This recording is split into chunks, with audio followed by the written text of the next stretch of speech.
Let's take some spools. This is how I store them. The double ender is attached to the line that pass through the hole. Then, during the next one maybe is spinning too much, I want to avoid that, so I can additionally clip it also. Let's see if I can show it to you, yeah? Also on the spool. Then I carry even more, okay? And this one, to make it shorter, instead of clipping it from here, I clip it from this side. Voila! This is what most of you are doing with the spool, and unfortunately it's really a bullshit, okay? So, you clip it like this, and then you clip it on the spool. So what happened very easily is this. You lose it. Gone. So instead, do that. What I learned from my cave instructor many years ago. The line goes through the holes, not the clip. And then I clip on the line here. Then I open the loop, yeah, and I put it inside a second and a third time. Okay? So the ball stud is clipped to the line and the line is to the hole. You're never gonna lose it like this. You're welcome. This is one way to carry your SMD doing your open water dives. You can put it in the light holder like this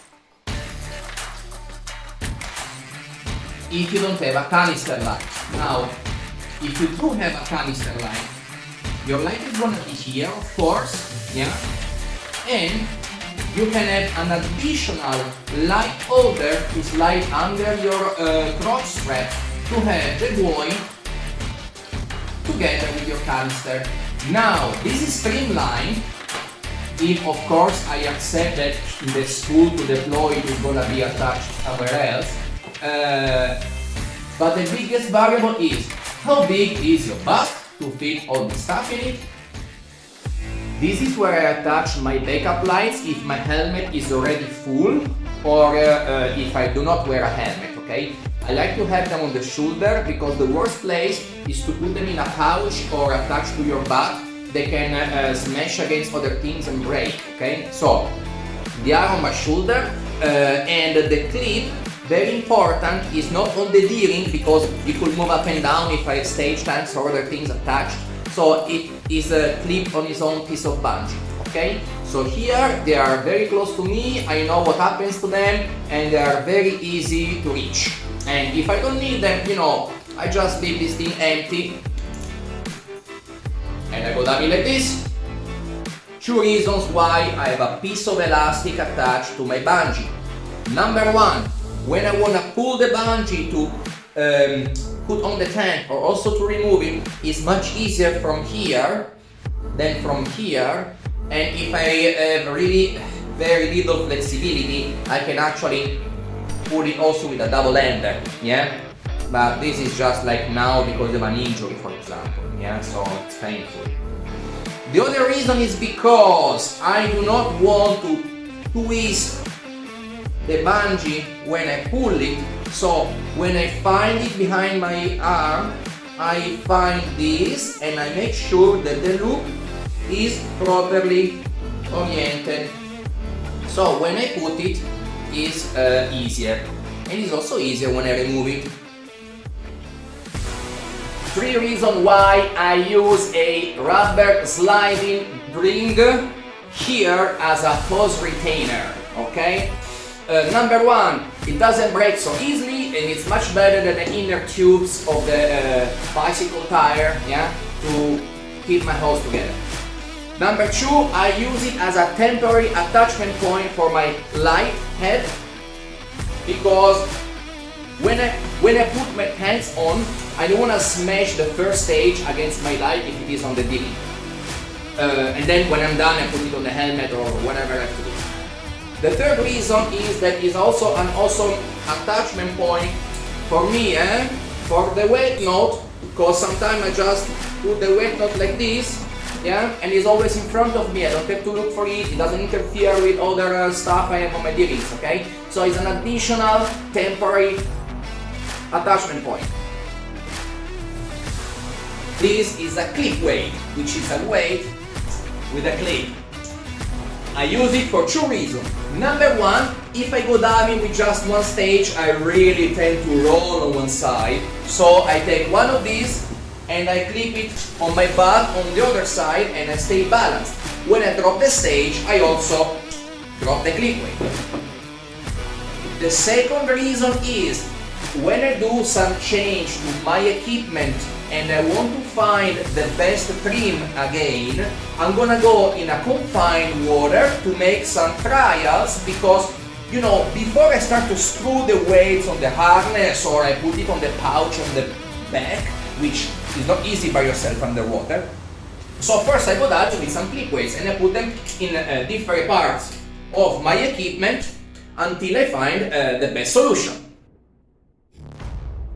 There are two kinds of light holders. There is the little plate with the bungee that is attached to your crotch strap, and then there is the one that is attached to the canister and is with the metal clamps and is very, very sturdy. But it's light a little bit once you put it in, so I personally prefer this one.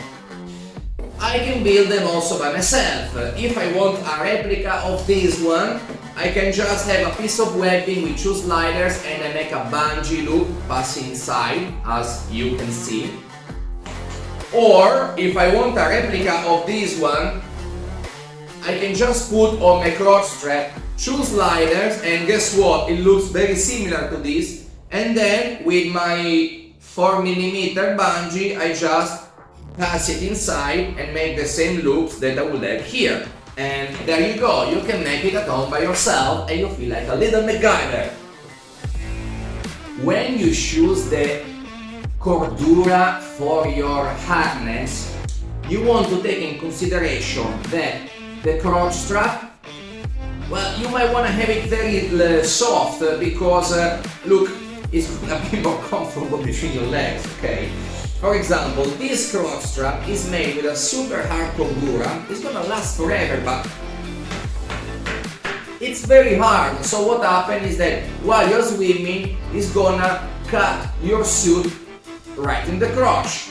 So a very hard cordura, I personally prefer it for the shoulder and for the waist strap, where I have all the D-rings and I hold my tanks. Where on the crotch I prefer something soft so I don't saw my suit in half.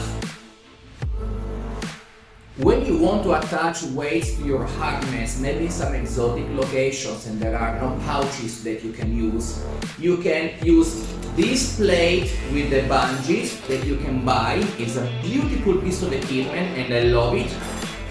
It's just crisscrossed the bungee, you see, super easy.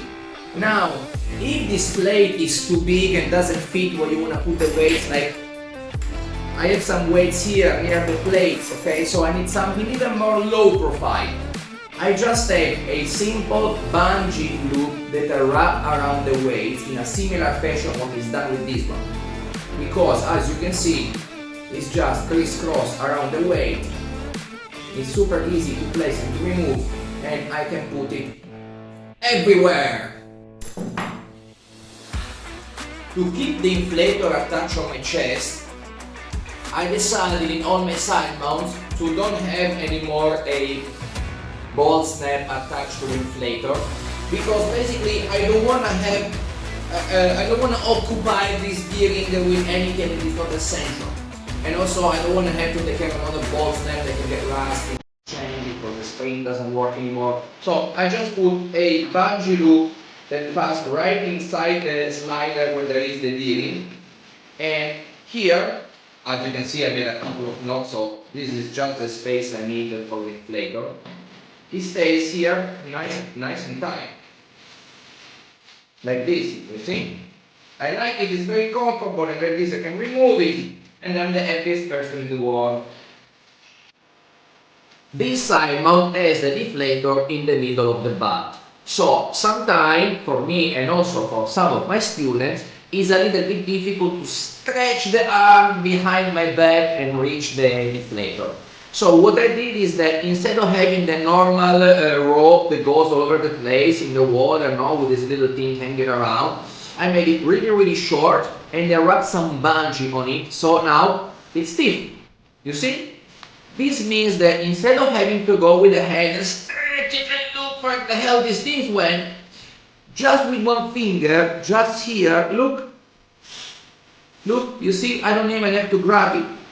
I'm basically saving maybe a couple of inches. Now, saving a couple of inches or even just 1 inch when you have to stretch your arm makes a big difference.